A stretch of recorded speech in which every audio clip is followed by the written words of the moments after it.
جو سرنامہ کلام میں ابا عبداللہ الحسین کا ایک جملہ میں نے نقل کیا، یہ 2 محرم کی رات کا واقعہ ہے۔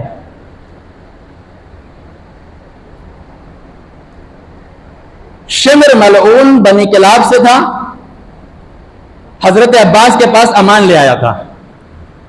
عباس تم بھی ہمارے قبیلے سے ہو، ہم تمہیں معاف کرتے ہیں، ہمارے ساتھ چلو۔ مصائب پڑھنا مقصود نہیں ہے، عباس نے منع کر دیا۔ امام علی مقام کو یہ واقعے کا علم ہوا، امام نے اس لشکر سے پہلی اور آخری گزارش کی عباس کے طفیل، بولا جاؤ فہو یعلم انی قد کنت، یعنی اگر آپ عربی سے تھوڑا بھی شغف رکھیں تو تاکید اور استمرار کے جتنے کلمات ہیں وہ سب استفادہ کر لیے، یعنی کنٹینیوس طور پر اپنی خواہش کو اظہار کرنے کے لیے، یعنی مجھے ہمیشہ ہمیشہ میری عادت ہے کیا کنتو، مجھے پسند ہے احب الصلاۃ، مجھے نماز پڑھنا پسند ہے، تلاوت کلام پاک پسند ہے، آج رات کی مہلت، آج رات کی مہلت تم یزید سے مانگ لو تاکہ میں استغفار کر سکوں، میں یہ رات تلاوت میں اور نماز میں صرف کر سکوں۔ لیکن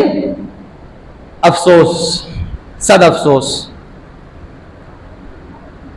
جس چیز کے لیے یہ واقعہ رونما ہوا اس کی طرف توجہ نہیں ہے۔ ہمارے نوجوان ہر وہ کام کرنے کے لیے آمادہ، ریڈی، بالکل اچھی حالت میں موجود ہیں جو واقعاً قابل رشک ہے، یعنی وہ کیا جانا چاہیے، اس پر عمل ہونا چاہیے۔ سبیل سے پانی، دودھ کی نہریں بہنی چاہیے، مسجد سے تبرک کا خزانہ ختم نہیں ہونا چاہیے، اور اس کو منعقد کرنے کے لیے سب سے بہترین افراد جوان طبقہ ہی ہے۔ لیکن اس کے ساتھ سامعین محترم، کم سے کم ان 10 دنوں میں،